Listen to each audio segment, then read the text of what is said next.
Ayan. Ayan. So, sino po ang excited po sa hapon na ito? Amen. Parang hindi po excited yung part po na nandito. Tatanungin ko yung nandito. Excited ba kayo? Oo. Isa pa ha. Excited po ba kayo? Amen. Palakpakan naman po natin si Lord. Okay? So, naku po, naniniwala na sa hapon na ito ay merong gagawin pong miracle ang ating Panginoon. Meron pong gagawin na something amazing sa buhay po ng bawat isa. Kaya naman mga impact makers and online and on-site po, sit back and relax, feel the presence of the Lord. Ang hindi makikinig ngayon, hindi makakatanggap ng regalo kay Jesus sa Pasko. Ayan. Sino gusto makatanggap ng regalo? Lahat tayo gusto natin, di ba? Pero kung hindi tayo makikinig ngayon, maniwala kayo, wala kayong pagpapala kay Lord. Amen. So sino po yung mga bago rito, taas ang kamay. Yung mga ngayon lang po nakarating, ay mga naka-attend po. Sige po, wag po kayong mahiya. Wag po kayong mahina. Sino po bago? Salamat po sa kamay mo, ate. Sino pa po? Sino pa bago? Ay, si Mami. Yan, bago yan. Tataas ng kamay. Okay? So, welcome po sa ating pong lahat, sa mga bago, sa mga new friends po natin. Thank you so much po sa inyo pong pag-attend. Nawa po, hindi po ito po yung huli na makikita po namin kayo. Amen? So, ngayon po, ang ating pong series na pag-uusapan sa buwan po ng December ay mayroon pong pinamagatang Christmas Story. Ano po ba ang ibig sabihin ng Christmas Story? Ito po yung kwento na kung saan lagi po nating napapakinggan at lagi po nating sineselebrate. Lahat po ng mga lahat po ng bata, matanda, may ngipin o wala, masaya kapag Pasko. Tama po ba? Amen. Sino po masaya kapag darating po ang Pasko? Amen. Diba? Lahat tayo masaya. Bakit masaya tayo sa Pasko? Yan. Regalo. Ano pa? Pera. Ano pa? Handa. Bagong damit. Bagong buhok. Bagong ribbon. Yan. Bagong kulay ang buhok. Diba? Sana all lahat bago. Diba? Ang problema, yung itsura hindi na bago. Lugi. Okay? So, last topic po na ating po pinag-usapan, na itinuro po sa atin ni Kuya Jason, ay patungkol sa tatay ni Jesus. Sino po tatay ni Jesus? Sino? Si Joshua? Si Jonas? Sino po? Tatay ni Jesus? Sino? Joseph. Sino yon? Tatay ni Jesus. Yes. Si Joseph po, ayan, si Joseph po ang naging earthly father ni Jesus. Okay? So, sabi nga po sa kwento, si Joseph po ang nagsilbing tatay or ama ni Jesus dito sa lupa. Bagamat hindi galing sa kanyang dugo at laman, si Jesus, pero inangkin na kanya yung bata. Okay? Doon po sa kwento na ibinigay po sa atin ni Kuya Jason, makikita natin na hindi talaga galing sa kanya si Jesus. Okay? Ito po ay pinagbuntis ni Virgin Mary through the Holy Spirit or through the Spirit of God. Okay? Malinaw po sa atin yan ha. Okay po? At the same time, makikita rin din po natin, sabi ko nga, inangkin na parang kanya yung bata. At ano yung naging katibayan para maging kanya yung bata? Siya mismo ang nagpangalan sa bata. Okay? Kasi sa panahon po nila, napaka-importante na masabi mo o para masabi mo na iyo yung anak mong yan or talagang legit na sa'yo, ikaw ang magpapangalan dyan. Okay? Sino nagpangalan sa inyo? Sino? Kumadrona? Yung nurse? Hindi, di ba? Yung mga magulang natin, especially yung tatay natin. Di ba? So, ganyan ang nangyari kay Jesus. So bago tayo magtuloy sa topic, meron muna akong tanong. Lahat tayo sasagot. Okay lang po ba? Oo, ako lang ang okay. Lahat tayo sasagot ha. Okay po? Oo po. Okay? So, ito po yung tanong. Yan, sabi rito, kapag sinabing Pasko, ano ang una mong reaksyon? Masaya. Ano ang ibig sabihin sa iyo ng Pasko?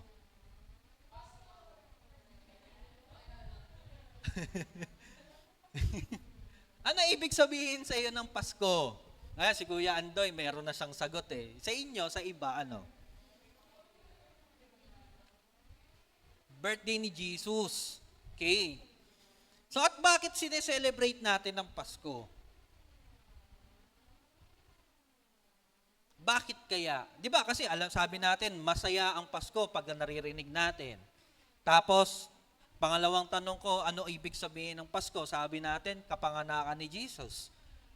So bakit natin sineselebrate yung Pasko?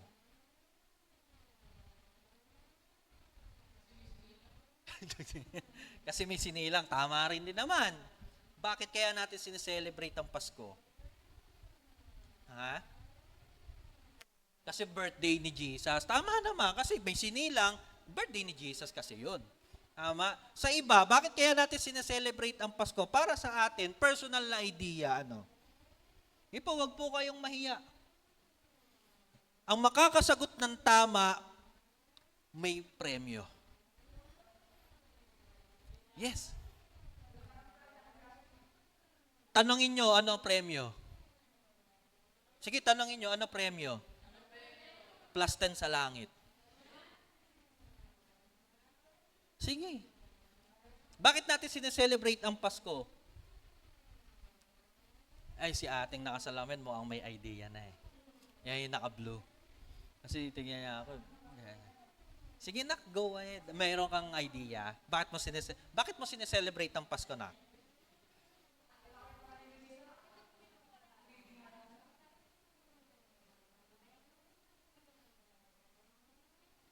Sige, wait lang daw. Baka yung katabi niya may sasabihin. Uy! Uy! Sige ate, huwag ka mahiya. Bakit mo sineselebrate ang Pasko? Nag-iisip din. Ikaw din, ganun din. Nag-iisip ka din. Ikaw ate, nag-iisip ka din. Si Justin kaya, meron sasabihin. Nak, bakit ka nagsiselebrate Pasko na? Ha? Wala po, kasi masaya sila eh. Yan. Ikaw na, bakit ka nagsiselebrate ng Pasko na?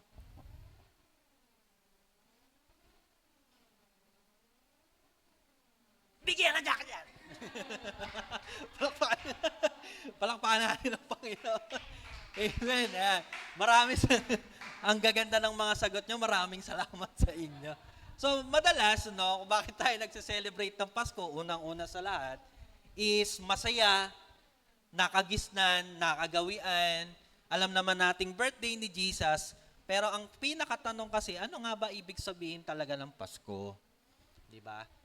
So, maraming mga kabataan, katulad natin, na hindi naman natin talaga tunay na alam ang ibig sabihin kung bakit tayo nagse-celebrate ng Pasko. So makikita natin yan nga, di ba? May iba't ibang sagot, iba't ibang pananaw, iba't ibang kaisipan ng ating naririnig patungkol sa Pasko.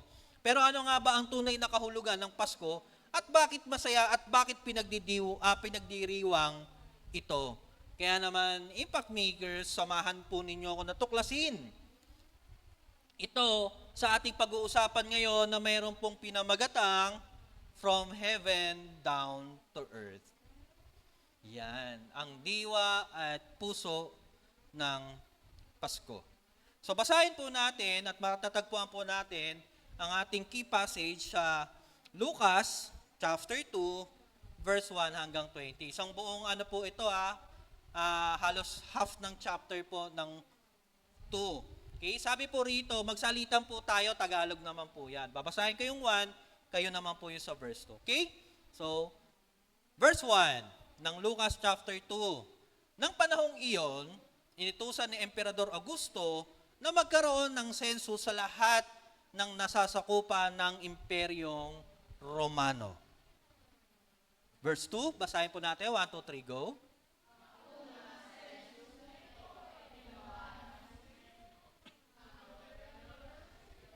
Okay, verse 3, yan. Kaya't umuwi ang bawat isa sa sarili-sariling bayan upang magpatala.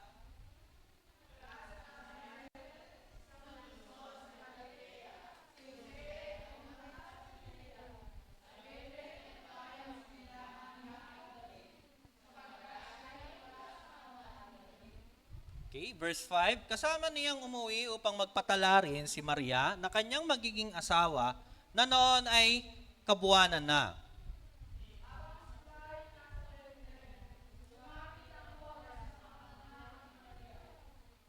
Verse 7, isinilang niya ang kanyang panganay na isang lalaki. Binalot niya sa lampin ang sanggol at inihiga sa isang sabsaban, sapagkat wala ng lugar para sa kanila sa bahay panuluyan. Verse 8.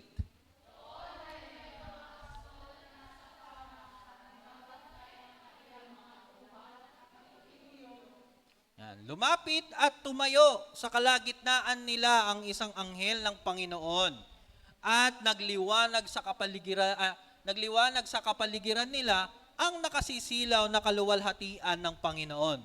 Ganoon na lamang ang kanilang pagtataka. Verse 10.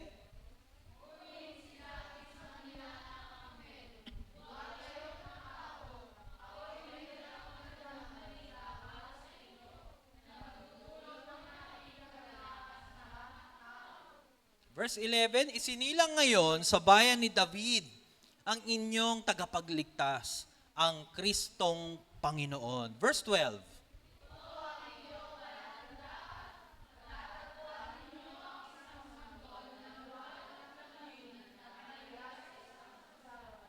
Verse 13, bigla nilang nakitang kasama ng anghel ang isang malaking hukbo ng mga anghel sa kalangitan. Sila'y nagpuri sa Diyos at umawit.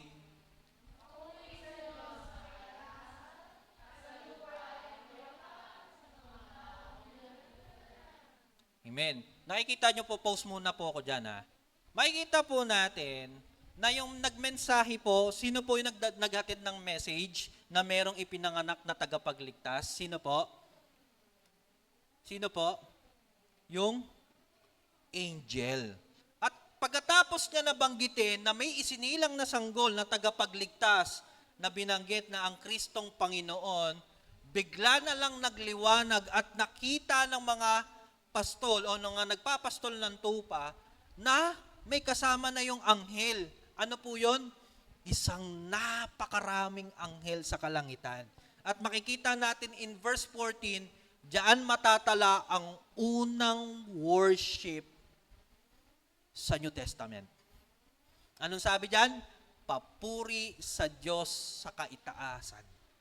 At sa lupa ay kapayapaan sa mga taong kinalulugdan niya. Verse 15. Nang makaalis na ang mga anghel pabalik sa langit, ang mga pastol ay nag-usap-usap. Sabi nila, tayo na sa Bethlehem. Tignan natin ang pangyayaring ito na binalita sa atin ng Panginoon. Verse 16.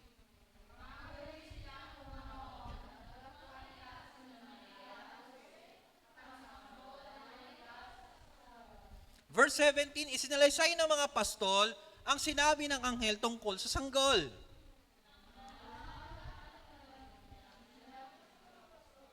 Verse 19, tinandaan ni Maria ang mga bagay na ito at ito'y kanyang pinagbulay-bulayan. Verse 20, sabay-sabay po tayo. 1, 2, 3, go. Umalis ang mga pastol na nagpupuri sa Diyos at nagpapahayag ng kanyang kadakilaan dahil sa lahat ng narinig nila at nakita, ayon sa sinabi sa kanila ng anghel. Purihin ang pagkabasa ng salita ng Diyos, tayo po ay manalangin. Panginoon, marami pong salamat sa hapon na ito na minsan pa hinihiling po namin, Panginoon, ang basbas, kapangyarihan, pagsama ng banal na Espiritu sa bawat isa.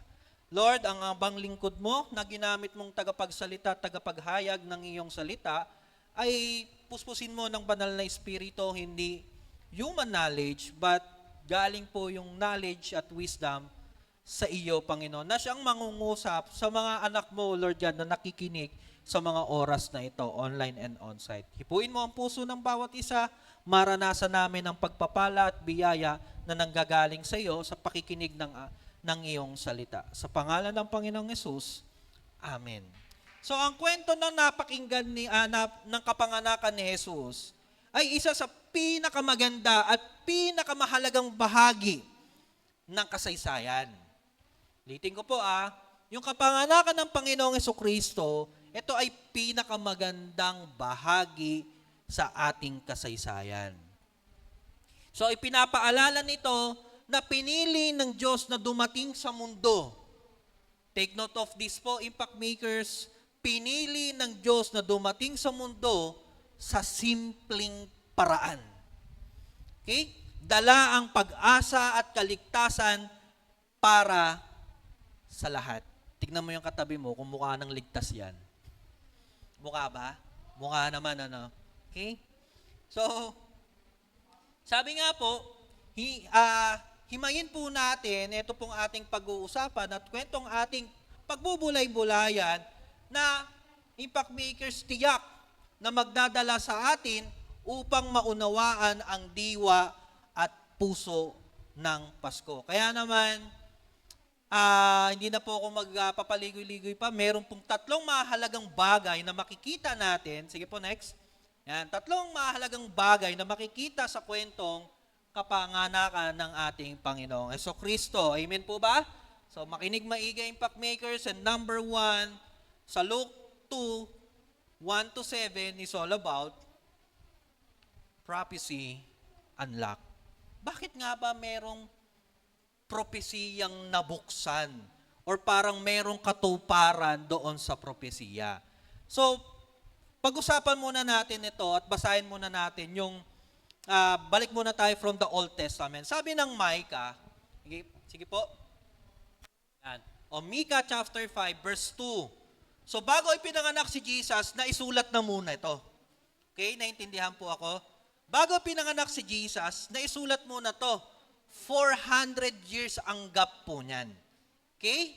Ibig sabihin, apat na raang taon. Okay? Nung maisulat yan, bumilang muna ng 400 years bago lumabas at mangyari ang nakasulat dyan. Ang sabi dyan, sinabi ni Yahweh, ngunit ikaw, Bethlehem, Ephrata, bagamat pinakamaliit ka sa mga angkan ng Huda, ay magmumula sa iyong angkan ang isang mamumuno sa Israel. Ang kanyang pinagmulan ay buhat pa noong unang panahon pa. Diba? Bakit sinabi ni Propeta Micah itong part na yan?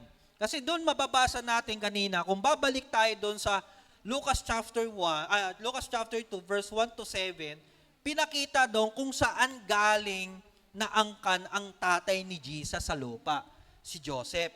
Sabi doon, galing saan? Galing siya sa angkan ni David. Di ba? Alam niyo po ba na galing po sila Joseph, si Mary, na kabuanan ay nasa sa Nazareth sila. Okay?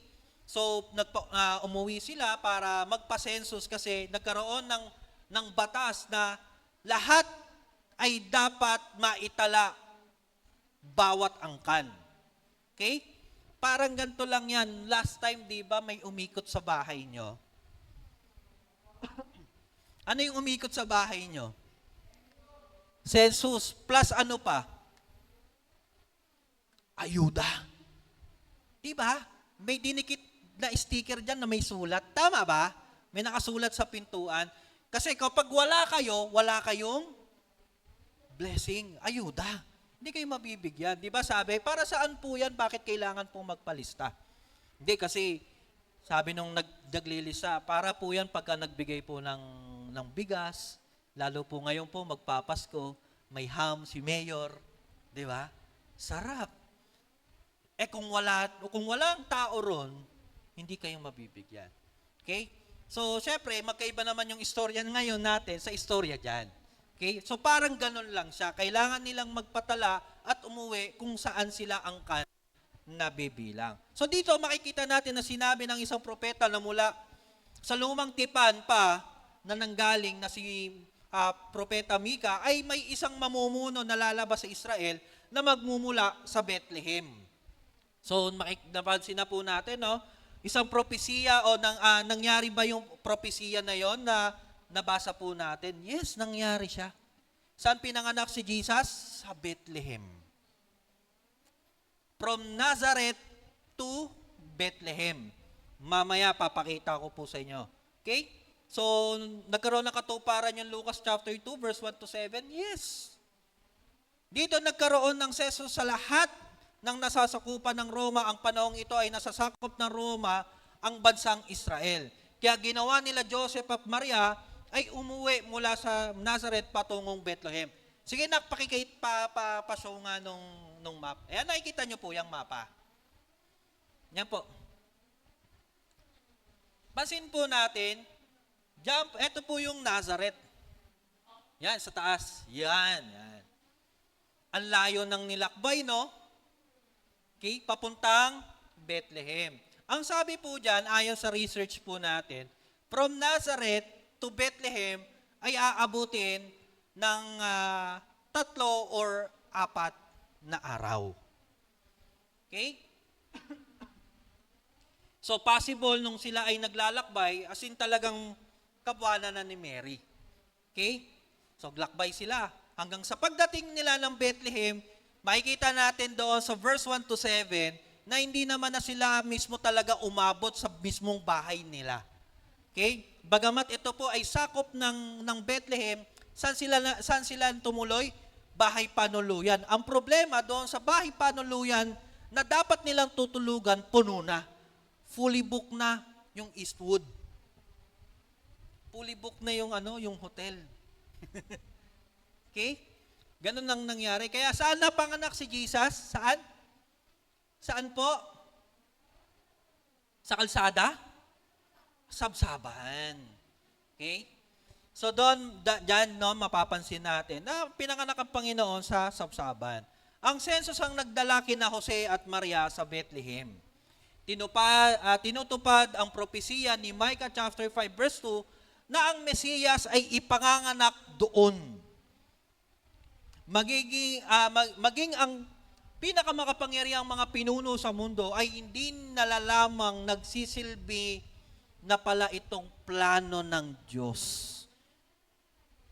Galing From propesiya sa lumang tipan, nagkaroon lang ng census, pero sa totoo lang, plano pala ng Diyos din pala yon para matupad yung prophecy na sinulat ni Micah o ni Micah chapter 5. Ang galing.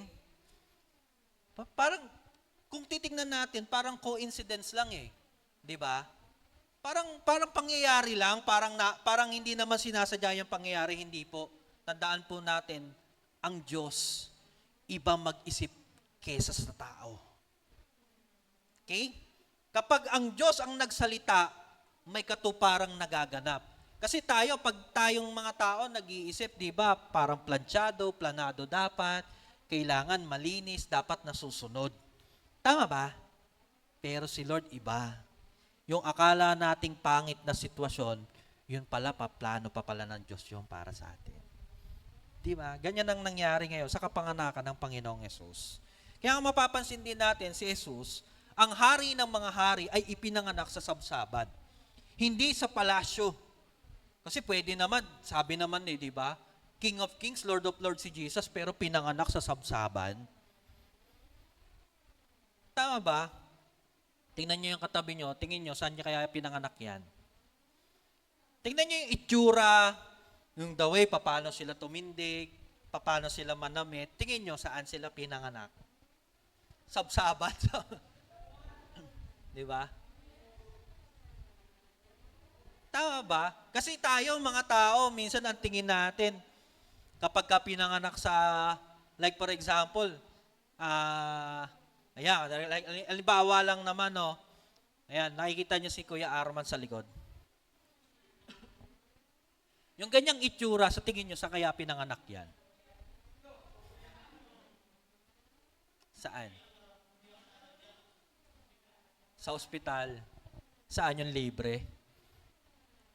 Pwede. Kumbaga, ang pinag-usapan natin dito is sa ospital ba, sa bahay, or ganon, di ba? Kasi ang panuntunan ng tao, kapag ka pinanganak sa mga ganitong prestiyosong mga lugar, ibig sabihin, may pera to. High-end itong taong to. Tama ba? Pero kay Jesus, iba. Kaya nga yung propesiya sa kanya, ipanganganak sa Bethlehem, at same time, may kababaang loob. Pinakita ba ni Lord na siya yung King of Kings, Lord of Lords? No. Even sa kanyang kapanganakan, pinakikita kung sinong Diyos siya. Siya ay Diyos ng mapagpakumbaba. Ang humble naman ni Lord, sana all. Sana all humble. Di ba? Kasi maraming mga tao ngayon, hindi humble. Ano po? Hambog. Pero si Lord, ibahin natin. Mismong yung kapanganakan lang ni Lord eh. Di ba? So, impact makers, ang timing ng Diyos ay laging tama. Ulitin ko, ang timing ng Diyos ay laging tama. At ginagamit niya kahit ang mga hindi inaasahang sitwasyon upang matupad ang kanyang layunin sa ating buhay. Kaya nga uulitin ko, impact makers. So pinapakita nito na ang kaharian ng Diyos ay nakabatay sa kababaang loob at paglilingkod. Hindi sa yaman or kapangyarihan. So biruin po natin, mismong yung kapanganakan ng Diyos, may propesiya ng naganap, pero ipinakikita pa rin niya kung sino yung Diyos na magliligtas sa buong sangkatauhan. Amen po. Amen po. Palakpakan po natin ang Panginoon. Kaya nga, impact makers, handa ba tayong magtiwala sa plano ng Diyos kahit hindi po natin ito naiintindihan? Parang ang hirap naman po. Like for example, nag-exam ka, todo effort ka naman. Nag-exam ka, nag-review ka, tapos makikita mo yung test mo, bagsak ka. Di ba? Yung ibang mga kabataan siguro, or yung mga youth, na lalo na talagang nag-aaral lang mabuti, masakit sa kanila yon. Pero sa mga talagang hindi nag-aaral, okay lang yon. Tama ba? Tama po ba? Sabi nga ng iba, mas masakit pa sa breakout daw yan. Sa yung exam. Diba? Pero tandaan po natin, kahit ano man ang nangyayari sa buhay natin, whether good and bad, patid, may plano ang Diyos dyan. Okay? Plano si Lord. Yan. Hello. Ano man ang nangyayari sa atin, whether good and bad, may plano si Lord. Hindi ka pababayaan ni Lord. Gaya nga po na nabanggit ko, di ba? Yung plano ng Diyos, sa simpleng census lang, nagkaroon lang ng batas eh. Parang siguro naisipan lang ng gobernador eh. Oh, lahat ng nasasakupan ng Roma, kasi noong time na yon, sakop ng Roma ang bansang Israel. Kaya ang ginawa nila, nagpa-census, sige mag-census kayo lahat. Kaya ang ginangyari, umuwi ngayon si Maria at si Joseph. Saan po sila? Sa Bethlehem. At doon na rin ipinanganak ang Panginoon. Natupad ang prophecy. Amen po ba? Galing ano? Sana all natutupad. No? Sino po ba nagpropesiya sa inyo? Makakapasa ka bukas sa exam. may 85 ka sa card. May nag-prophesy na ba sa inyo, mga ka-classmate nyo? Meron? Wala pa. O may nangako na sa inyo, kaibigan. Diba, pinangakuhan ka na kaibigan mo, bukas ililibre kita. Yan. Tignan mo yung katabi mo. Habang tinitignan mo, sabihin mo, bukas ililibre kita. O, di ba ang hirap? Di ba? Yeah. May pera pa sa akin to eh. Pati impact makers, listen to this. Nitin ko, kapag ang Panginoon ng nangako, tinutupad niya yon. Tulad ng nangyari sa kapanganakan ng Panginoon. Pangalawa, Luke chapter 2, verse 8 to 14 is all about good news for the humble. Kanina, sinabi ko kung paano, kung ano ang karakter ng Panginoon. Pinanganak sa sabsaban, hari ng mga hari, Diyos ng lahat ng Diyos. O siya yung kaisa-isahang Diyos. Pero saan pinanganak? Saan? Sabsaban. Diba? Walang lugar. Parang kung dito lang sa atin niya, parang pinanganak na lang sa kalsada yun. Tama ba? So, ibig sabihin, walang maayos. Hindi siya na-nurse ng maigi. Given yung kanyang higaan, wala. Diba? Ano ba meron sa sabsaban? Dayami. Kainan at tulugan ng mga hayop. Diba? O, wag mo titignan yung katabi mo. Nagsalita lang ako. Wag ganun. Okay. Amen? Okay? So, good news for the humble. Balik tayo from verse 8 to 14. Basahin natin. Yan. Balik ka pa ka na. Yan. Sabi doon sa 8, doon ay may mga pastol na nasa parang at nagbabantay ng kanilang mga tupa ng gabing iyon. Lumapit at tumayo sa kalagitnaan nila ang isang anghel ng Panginoon at nagliwanag sa kapaligiran nila ang nakasisilaw na kaluwalhatian ng Panginoon na lamang ang kanilang pagkatakot. Nga naman, ikaw biruin mo naman kung ikaw ay nakasakatayuan ng pastol, di ba? Nagpapastol ka lang, biglang may tumayong napakalaki, nagliliwanag pa. Di ba? Malamang mapasigaw tayong may mumu. Verse 10, ngunit sinabi sa kanila ng anghel, huwag kayong matakot.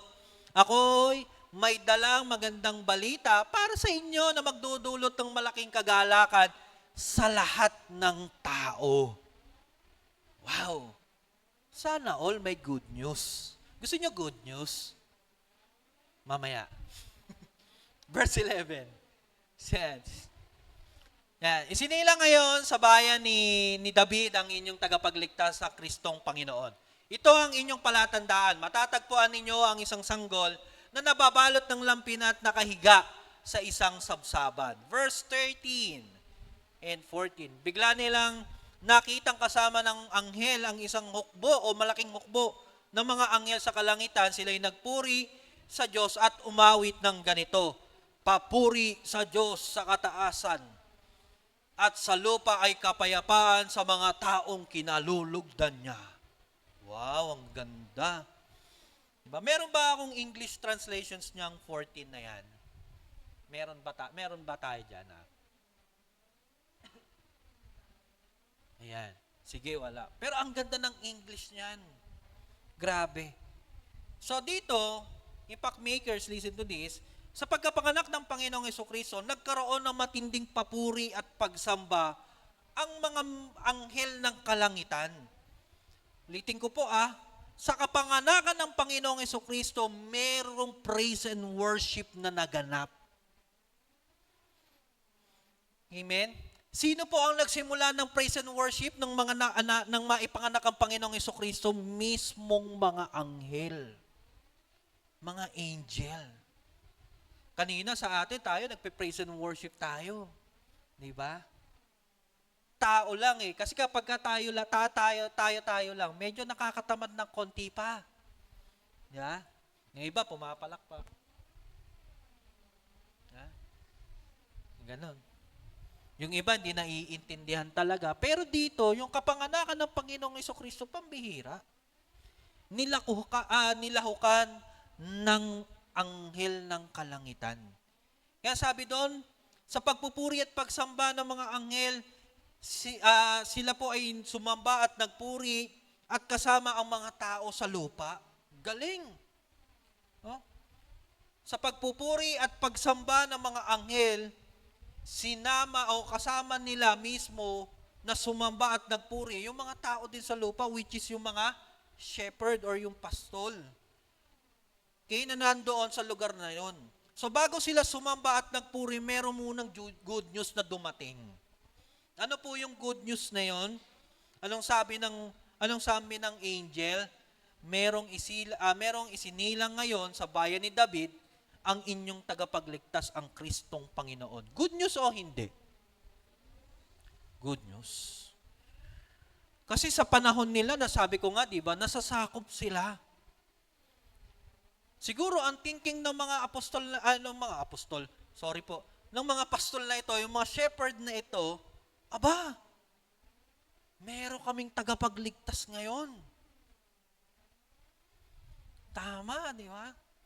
Nung panahon na tayo po ay binaha rito, anong bagyo yon? Christine? Karina? Sino po inaabot dito ng baha? Binaha yung bahay. Ano po na-experience? Ano po ang naranasan nyo? Parang wala nang pag-asa, no? Na parang inaantay nyo na lang na sana malunod na kami.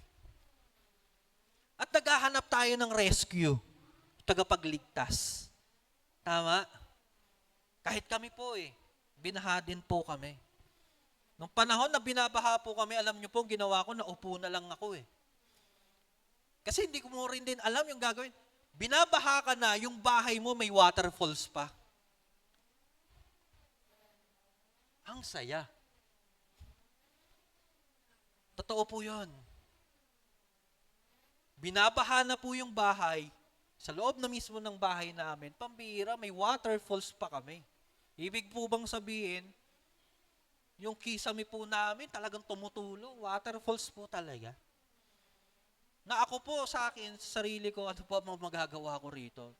Umupo ako, tinignan ko na lang sila. At nasabi ko, wala bang tutulong? Lord, anong nangyari?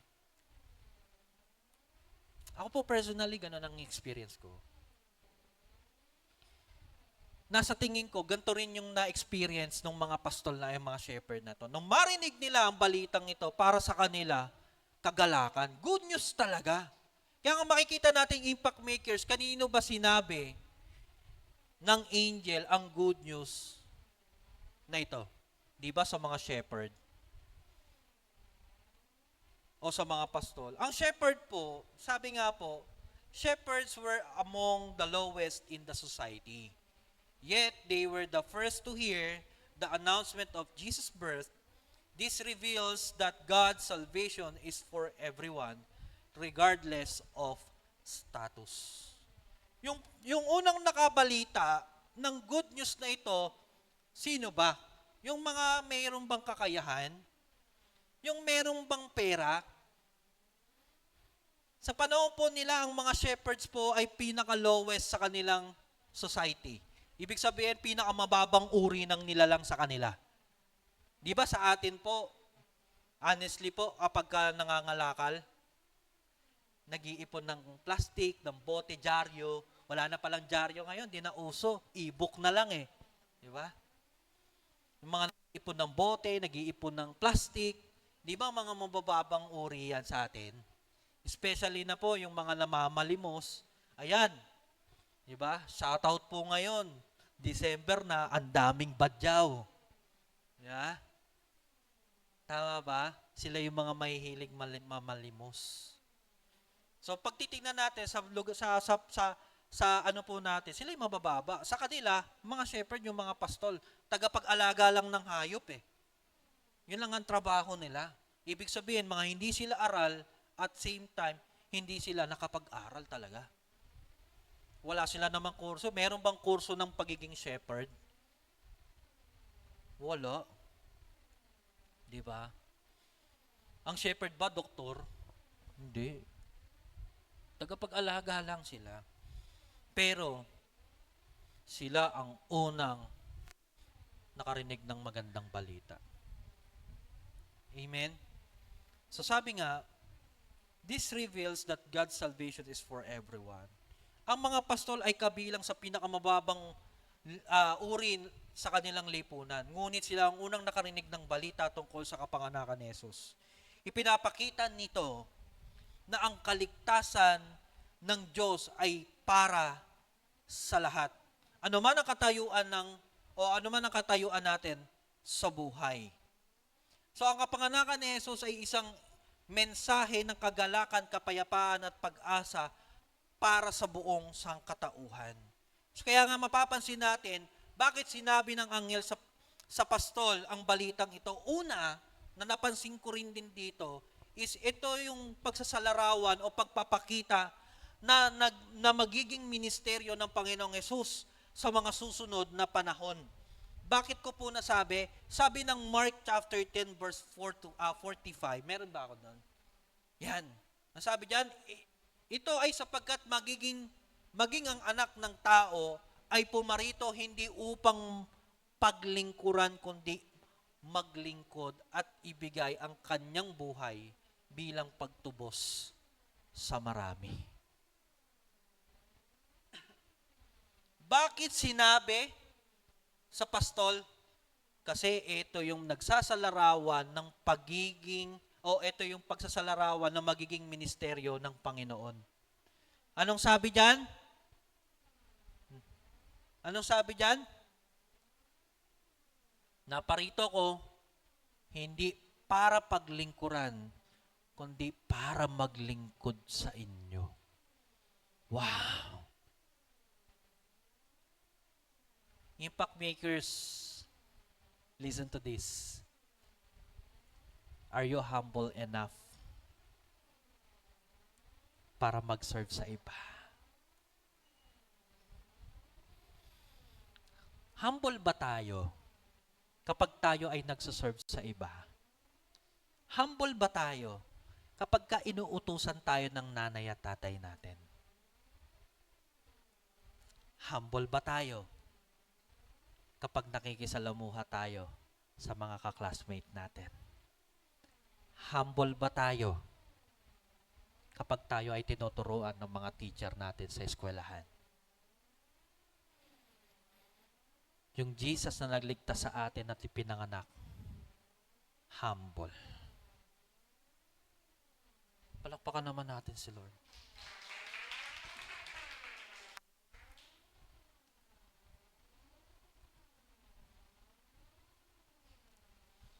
Grabe. Galing, ano? So, sabi nga doon, una, pagsasalarawan o pagpapakita na magiging ministeryo ng Panginoong Hesus sa mga susunod na panahon ay kababaan. Magsisilbi talaga siya, magsaserve talaga siya sa atin. Amen? Pangalawa ay pagpapakita ng kababaang loob at pusong handang magpaturo at magpasakop. Wow! Ulitin ko po Yung pangalawang mapapansin po natin kung bakit sinabi sa mga pastol, kasi yung mga pastol ay may pusong teachable. Kasi marami naman, eto po, impact makers marami namang mga Pharisees doon mga teachers of the law, mga Sadducees, mga aral. Pero bakit hindi kaya sinabi ng angel sa kanila? Kasi sila naman ang nakakabasa ng law. Tama ba?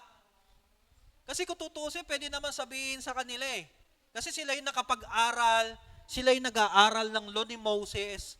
Sila rin din naman yung nagsasaliksik ng mga propesiya na nasulat sa mga unang pang panahon. Pero bakit hindi ka sa kanila sinabi?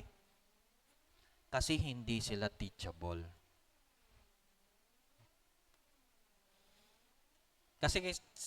Kasi kapag sinabi lang, sabi ng Bible, wag mong ibigay ang perla sa mga baboy. Kasi daw yuyurakan lang yan. So parang ganun lang yon. Ang word ni Lord kasi, kapag ibinigay mo sa mga taong hindi naman teachable, Hindi matututo yan. Bakit kayo nandito? Kasi meron kayong pusong teachable. Palakpakan nyo naman sarili nyo. Kasi meron tayong pusong handang magpaturo.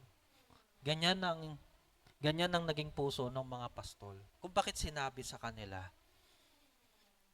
Sa totoo lang, yung part na yan, parang ang hirap pa kasi pwede namang hindi sila paniwalaan. Kasi hindi nga sila aral eh.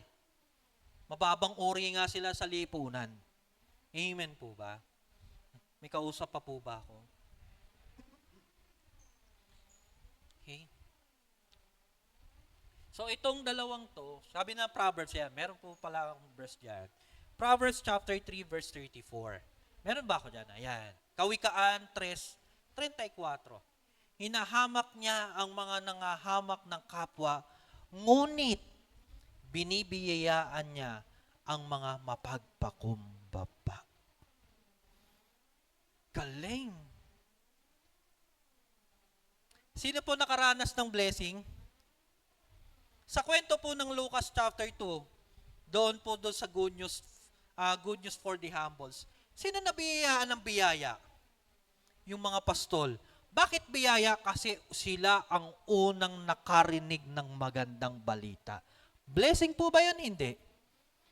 Blessing. Ngayon, di ba pagpunta nyo rito, dapat may kasama kayo? Tama ba? Like for example, may ilan sa atin yan na dapat 10 kayo. Maaring yung iba sana sa inyo, dapat 5 kayo. Maaring dapat sa inyo, 3 kayo. Pero ikaw lang nagpunta. 2. Sa 10, 3 lang. Yung sa 7, 1 lang. Pero impact makers, listen to this. Ikaw yung pastol na hahayagan ng angel about the good news. Good news. Blessing to sa inyo. Na mapakinggan nyo ang word ni Lord. Amen. Pakpakan nyo naman si Lord. Galing, no? Galing. So itong dalawa na ito ay sumasalamin sa karakter actually ng Panginoon. Okay? Ano po yung una? Una, pagsasalarawan ng magiging ministeryo ng Panginoon, magsisilbi sa iba. Kasi tagapagsilbi, ano po ba ang shepherd? Tagapagsilbi. Tagapangalaga.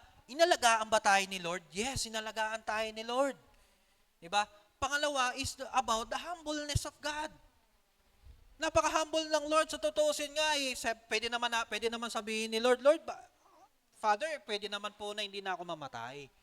Para sa kanila, kasi sila naman may kasalanan yan eh, hindi naman ako. Pero anong ginawa nung anak? Nagpa-submit. Sumunod sa ama. Sige po, masusunod ang inyong kalooban. Diba? So ito po ay naglalarawan na nagsasalamin sa mismong karakter ng ating Panginoong Hesukristo. Ipinapahayag ng mga anghel, kaluwalhatian sa Diyos sa kaitaasan at sa lupa, kapayapaan sa mga taong kinalugdan niya. Dumating si Jesus upang ibalik ang kapayapaan sa pagitan ng Diyos at ng tao. Kaya nga, impact makers, gusto at pinipili ng Diyos ang mga mapagpakumbaba at mabababa upang ipahayag ang kanyang kaluwalhatian. Uulitin ko po, pinipili at gusto ng Diyos ang mga taong mapagpakumbaba at mabababa kasi mas doon niya ipapakita yung kaluwalhatian na meron siya. So ang ating mga puso ba ay sapat na mapagpakumbaba upang tanggapin ang magandang balita ng Panginoon? Kung ang ating puso ay tulad ng isang shepherd na handang tumanggap o tanggapin ang mensahe, you are blessed. Blessed tayo kasi hindi lahat nagkakaroon ng pagkakataong makapakinig o marinig ang good news na ito. At ang taong mapagpakumbaba ang masaya at nagdidiwang sa ganitong balita. Amen. So ngayon, pag nagse-celebrate ka ng Pasko, may pusong shepherd ka. Pag may pusong shepherd ka, ikaw ang pinakamasayang nagse-celebrate ng Pasko. Amen? And lastly, is all about reaction to the good news. Ano muna yung una na tatlong bagay o mahalagang bagay na makikita natin sa kwento? Number 1 is the prophecy unlocked. Merong katuparan ng propesiya. May katuparan sa pangako na naisulat pa noong unang panahon sa kapanganakan ng Panginoong Hesus. Pangalawa, merong good news. Meron tayong makikitang good news para sa mga humble. Okay? Ibig bang sabihin, ang makatatanggap ng mga mabubuting balita ay yung may mga pusong mapagpakumbaba. Amen? At ang pangatlo is ano yung mga reaksyon nila nang marinig ang balitang ito. Sa verse na ating binasa, makikita natin na iba't ibang reaksyon patungkol sa binahagi ng anghel or ng angel. Iba't ibang reaksyon na may iba't ibang pagkakaunawa. Unang reaksyon na makikita natin ay yung mismong reaksyon ng mga shepherd. Nung makita nila yung angel na nagliwanag, ano una-una nilang naging response? Na-shock at natakot. Uy! Shock talaga sila, natakot. Ang naramdaman nila doon sa verse 10, mababasa natin. Ikaw ba naman, biglang lumabas yung isang anghel na napakalaki. Tapos puting-puti pa. Hindi ka matakot. Diba? Yun nga lang, ikaw nga lang mag-isa sa bahay, naguhugas ka ng pinggan, nasitsitan ka lang. Diba? Tatakbo ka na eh. Yeah? O ganito na lang, meron kang higaan na ikaw na lang ikaw yung nag-iisa, nagmumuni-muni ka. 'Di ba? Habang nakahiga ka sa higaan mo, biglang merong kumakalampag sa ilalim ng higaan mo. 'Di ba? Talagang matatakot ka. Kasi may kumakalampag sa ilalim eh, at bigla mong naisip na wala ka palang kama. Gara nun. Baka nahihibang lang tayo nung pagkaganon. Ay, wala pala akong kama. Ba't ako matatakot? Di ba? So, ganun yung naramdaman ng mga mga pastol o mga shepherd. Okay? Nung marinig po nila itong balita na ito. So, sabi nga, biglang lumabas yung angel upang ang balita sa kanila na isinilang ang tagapagligtas mula sa angkan ni David. Bakit siya? Kasi malaking balita rin ang kanilang narinig. Ito Impact Makers, listen to this po online and on-site. Bakit na siya? Kasi ang laki ng balitang narinig nila.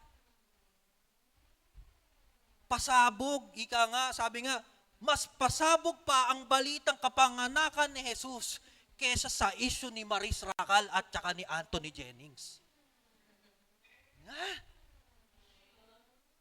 Easy yan. Amen. Totoo lang, mas bongga talaga ang balitang kapanganakan ng Panginoon. Kasi may tagapagligtas eh. Kesa naman may third wheel. Oh! Baka marisakal to. Amen? Diba? So after nilang marinig ang balita ng anghel, anong ginawa nila? Nagkaroon po ng tinatawag na curiosity. So ano yung unang naging response? Shock, takot. Second po, na naging reactions ng mga tao tungkol sa balitang ito is all about the curiosity. Kaya nga pumasok sa kanila ang curiosity, kaya napagdesisyonan nila na pumunta sa sanggol o puntahan ng sanggol upang makita nila ang ibinalita sa kanila ng Panginoon. So nang makita nila ito, nung pinuntahan po nila at makita nila ito, binahagi nila kung ano ang sinabi ng angel ng Lord sa kanila. Nakita nila si Jesus. After nilang makita si Jesus, binalita nila doon sa lugar na yon. Uy, alam nyo ba? Kaya kami nagpunta ritong lahat, kaming magtotropa. Diba? Magtotropa sila yung mga shepherds. Jam nila yun mag-alaga ng tupa. Diba? Nung afternoon, punta sila kung nasaan si Jesus, nakita nila sa sabsaban, at yung mga tao nasa paligid doon, sinabihan nila, alam nyo ba na sinabi yan ng angel sa amin? Kaya kami namin pinuntahan. Diba? Kaya nga makikita po natin, kung merong bad marites, eto good Samarites daw. Di ba? Ito yung nagbalita ka ng good news. Kasi binalita lang sa kanila ng angel, na-absorb nila, uy tara, puntahan natin. Di ba parang ganyan lang yan? Mano kung sabihin ko sa inyo, alam ninyo ba nandiyan si Maris Racal sa may court? Yes. Yes, nandiyan. Nasa annex. Oh, nandiyan. Pero hindi pa ngayon. Kasi mainit pa issue. Mainit ang issue. De, joke lang po ah. Di ba pag kami mga ganun tayong balita, di ba nagpupuntahan agad tayo? Uy, ano yun, nandiyan si Daniel Padilla.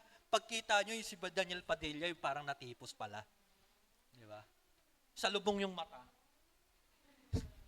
Ibang Daniel Padilla, Daniel Chogi pala yun. No? Di ba? Pag kami mga ganung balita, nagpupunta tayo, ganun din ang nangyari doon sa mga pastor, sa mga shepherd. Nung makirinig nila, pinuntahan nila para i-confirm na totoo ba yung sinabi ng angel. So nung makita nila ito, binahagi nila yung sinabi ng angel sa kanila. Sunod na reaksyon ay reaksyon ng mga tao sa paligid nila. Ano kaya yung naging reaksyon ng mga tao sa paligid nila? Nang marinig ang balita ng mga shepherds, sila ay namangha. So ikatlo, na-amaze. Wow. Alam niyo po ba mga kapatid, impact makers, minsan kasi yung pagka-amaze na yan, depende yan sa nararamdaman mo. Kasi meron kang na-amaze na, wow. Meron namang reaction, ay talaga? Meron din namang reaction, di nga. At meron din naman, baka kwento lang yan. Or, pinakahuling-huli sa lahat, uy, alam mo ba, pinanganak yung tagapagligtas? Sana all. Diba? Part ng wow yan eh. Wow factor yan eh. Sa atin, di ba? So, iba't ibang uri ng ano. Pero sa totoo lang mga kapatid, ano ba yung tunay na reaction doon sa part na yon? Kasi yung part na na-amaze, nakikigaya ka lang. Yung tipong, okay, may tagapagligtas, edi yehey. Pwedeng kasing ganun lang. Alam niyo po ba, impact makers, na yung mga taong nasa paligid na yon, na binahiginan at sinabi ng pastol, na binahiginan ng angel, about doon sa good news na yon, alam niyo ba, na yan ding mga taong yan, ang nagpapako kay Jesus. Yung mga nakiwaw, sila rin din yung naging panuntunan. How? Bakit how? How we kill Jesus. Yung dating, wow, sana all. Napalitan, buti nga, di ba? Buti nga sa'yo, hindi sana all. Amen? Sakit, no? Saklap. Yung mga nakikiwaw, kaya nga, impact makers, hindi lahat ng nakikiwaw sa'yo ay tunay na nagmamalasakit sa'yo. Yung hindi yung lagi mo kasama lang sa kwentuhan, tawanan, ay may tunay na concern sa'yo. Maybe one time, yan din ang maglalaglag sa'yo. Sakit. Diba? Susunod na reaction po is reaction ng nanay ni Mary. Ano po yung reaction ng nanay ni Mary? In English translation, sabi doon, treasure and ponder. Yan. But Mary treasured up all these things and pondered them in her heart. Nung marinig ni Mary yung balita ng mga pastol na binahaginan ng good news, ang ginawa ni Mary, tinreasure niya yon at nagponder siya. Sa Tagalog kasi, Ang sabi doon, kinip niya yung salita, inabsorb niya, at the same time pinagbulay-bulayan niya. Bakit kaya ganon? So tinandaan ni Mary, o tinandaan niya at pinagbulay-bulayan. Nang marinig niya ang sinabi ng mga pasol na nag-recall sa kanya, o nag-recall sa kanya, yung sinabi mismo ng angel patungkol sa kanyang pagbubuntis. Nung nabanggit, ulitin ko po, nung binanggit po ng mga pastol, yung sinabi ng angel sa kanilang ginawa ni Mary, na-recall sa kanya, teka lang, may sinabi rin din yung angel sa akin about sa batang ito.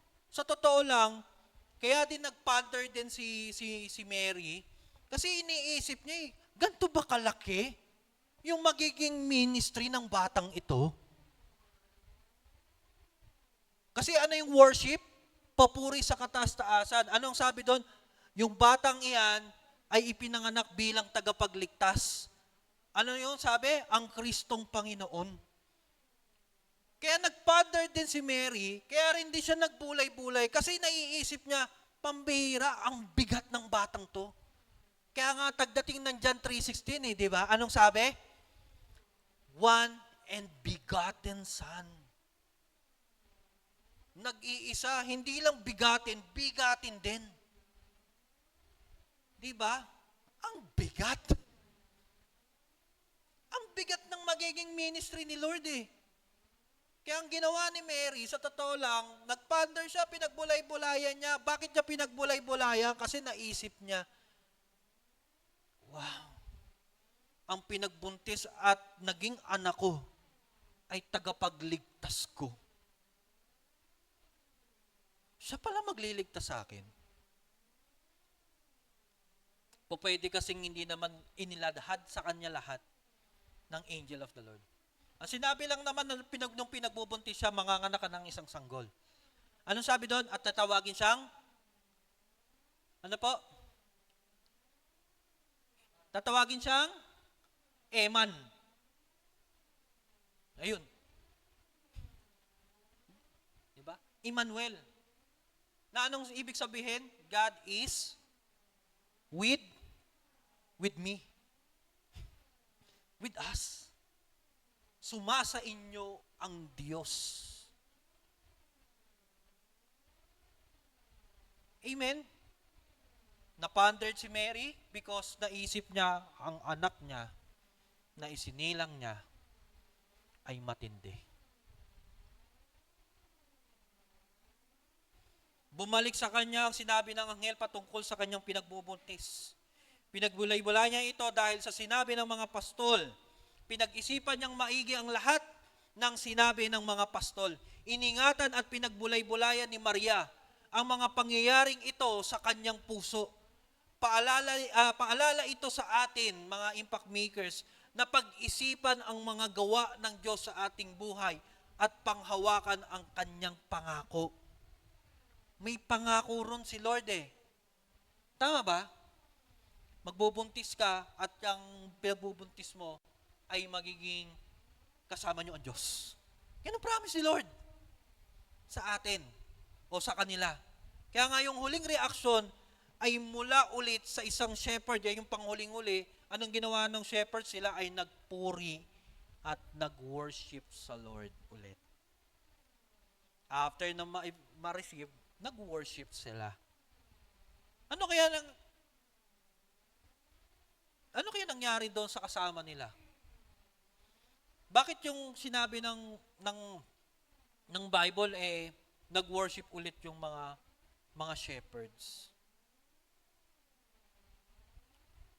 Amen? Kasi ulitin ko, kasi sila yung may mga pusong humble na handang magpuri at sumamba sa Diyos sa anumang sitwasyon ng kanilang buhay.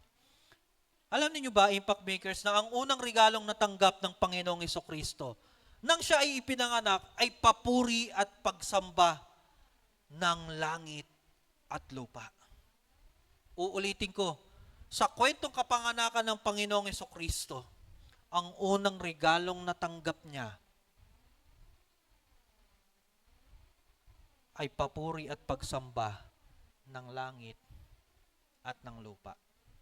Bakit langit? Sino nag-umpisa ng worship? Mga heavenly host, mga angels. Isang hukbo ng mga anghel. And after that, sino yung nag-worship ulit? Yung mga pastol na nakarinig ng balita.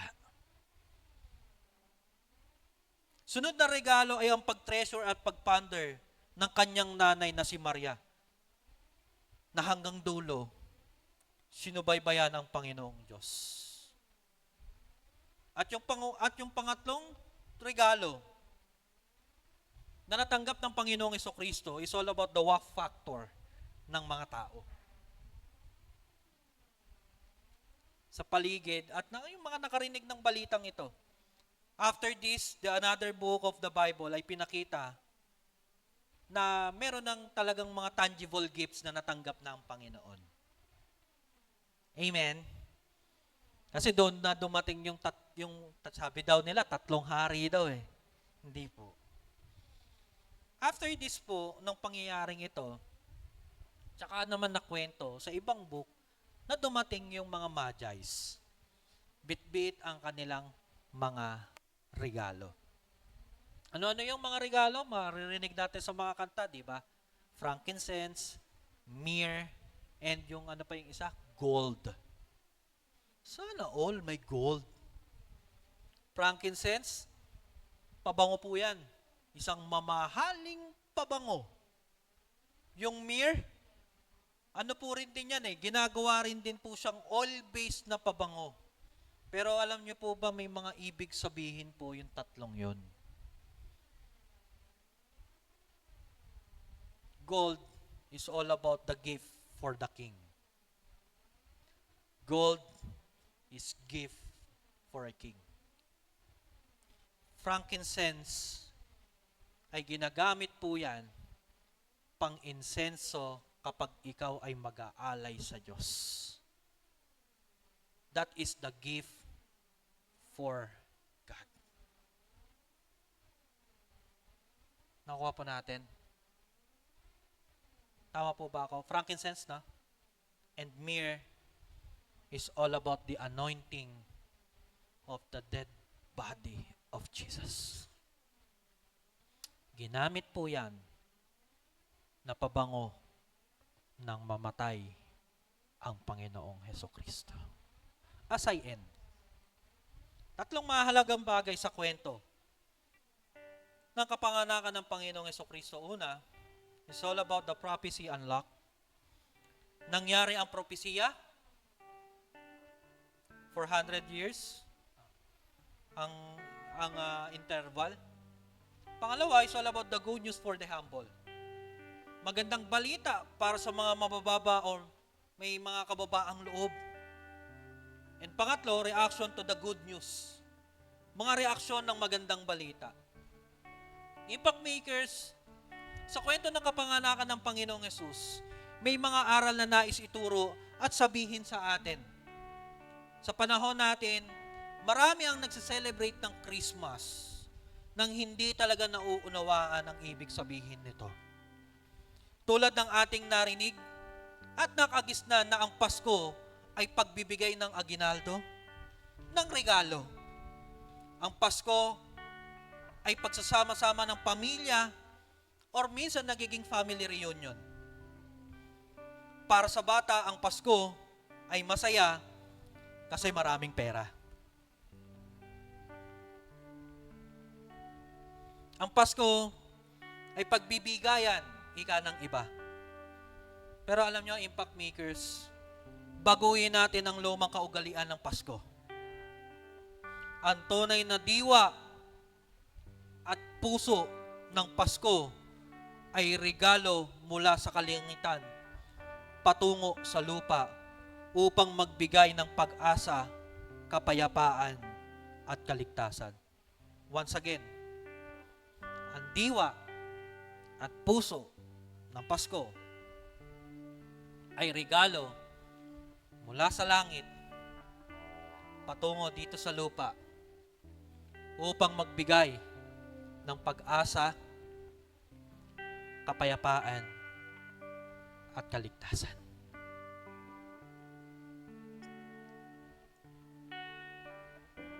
Impact makers ngayon na alam na natin ang tunay na diwa at puso ng Pasko. Listen to this. Every time na magsa-celebrate tayo ng Christmas, magkaroon tayo sa ating puso magkaroon sa ating puso ang tunay na ibig sabihin ng Pasko. Bakit masaya ang Pasko? Hindi dahil sa aginaldo, regalo, at mga handa tuwing Pasko. Hindi lang tayo basta excited na every time na magpapasko, may spaghetti ka. Every time na magpapasko, may fruit salad kayo. Every time na magpapasko, may crispy pata kayo.